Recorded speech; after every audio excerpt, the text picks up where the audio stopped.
ओम साई राम। मैं पूजा आज आपके सामने हमारे शिरडी के साईं बाबा कहाँ से आए, कैसे प्रकट हुए, उनकी जीवन शैली क्या थी, उन्होंने अपने जीवन में अपने भक्तों के लिए कितने चमत्कार किए, ये सब कथाएं साझा करने जा रही हूँ। सद्गुरु साईनाथ का जीवन जनमानस की भलाई के लिए ही समर्पित था। साईं ताउम्र भिक्षावृत्ति से अपना पेट भरते, यही उनके निर्वाह की परिपाटी था। साईं कहाँ से आए, कैसे प्रकट हुए, उनके माता पिता कौन थे, यह आज तक एक बहुत बड़ा रहस्य ही रहा। साईं पर लिखे ग्रंथों के अनुसार साईं बाबा चांद पाटिल की बारात में शिरडी में आए थे। कुछ एक का कहना था कि वे बालक रूप में प्रकट हुए।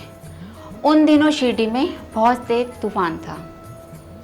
उस बालक ने अपने दोनों हाथों को उठाकर यकायक तूफान को रोक दिया। सारे ग्राम में हल्ला मच गया कि एक रूहानी तेज निखार का बालक दोनों हाथों को उठाकर यकायक तूफान को रोककर करिश्मा दिखाया। दूर दूर ग्राम से उस बालक के दर्शन हेतु नागरिक आने लगे। उन दिनों उस बालक ने कुछ अंधों को आंखें और कुछ विकलांगों को चलने की शक्ति प्रदान की। साईं पर ऐसी कितनी ही लीलाएं कथाएं प्रस्तुत हुई। उनकी कथाएं सुनकर आप ये जान सकते हैं कि वह एक अद्भुत फकीर योगी संत स्वभाव के थे। उन्होंने अपना जीवन ताउम्र लोगों के दुख में गुजार दिया और खुद एक सादगी भरे वस्त्र से निर्वाह किया। हेमान पत्र उनके जीवन से सबसे अत्यधिक प्रभावशाली थे। वह जब जब साईं से मिलते उन्हें एक अनोखी शिक्षा और ज्ञान प्राप्त होता। साईं से मिलने के बाद उन्हें यह अनुभव हुआ कि ऐसे फकीर पर कुछ लिखना चाहिए। कार्य कठिन था परंतु असफल नहीं। हेमान जी पेशो पेश में थे। आरंभ कैसे किया जाए, इसी सोच में कहीं माह बिता दिए।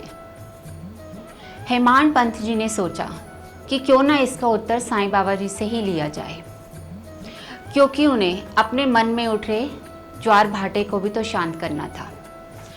फिर एक दिन हेमान पंत जी ने साईं बाबा के सामने अपनी लालसा प्रकट की। साईं बाबा ने उनके निवेदन को स्वीकार किया और लेखन का कार्य आरंभ करने के लिए आदेश दिया। दाभोलकर हेमान पंत लौटते वक्त उस असमंजसता में पड़ गए जब वह अपने आप को इस ग्रंथ को लिखने में असमर्थ रहे।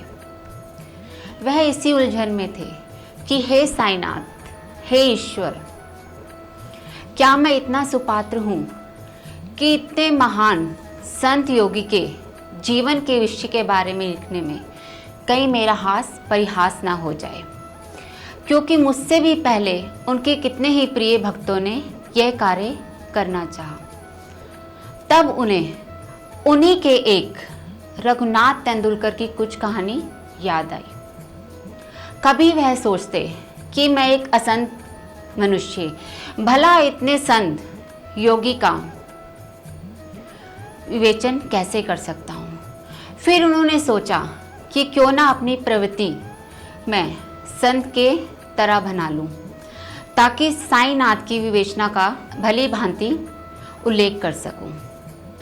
दाभोलकर जी को फिर वही एक दिन याद आया जब शिरडी में मस्जिद से साईं बाबा से भेंट करते हुए उन्हें एक विचित्र अनुभूति हुई। फकीर वाले इतने सादगी भरे वस्त्रों को देखकर दाभोलकर हेमान पंत जी की अंतरात्मा में वैराग्य की अनुभूति हुई। साईं जी के चेहरे पर नूर दिखाई दे रहा था। कोई कह ही नहीं सकता था कि इतना सादगी भरा जीवन व्यतीत करने वाला भला इतना विलक्षण शक्तियों का भी धनी हो सकता है। साईं रहम नजर करना, बच्चों का पालन करना, जाना तुमने जगत पसारा, सभी झूठ जमाना, दास गढ़ूं अब क्या बोले, थक गई मेरी रचना। साईं रहम करना, बच्चों का पालन करना।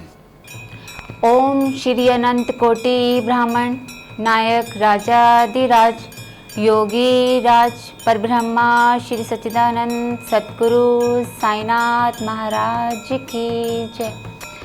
सबका मालिक एक। ओम साई राम।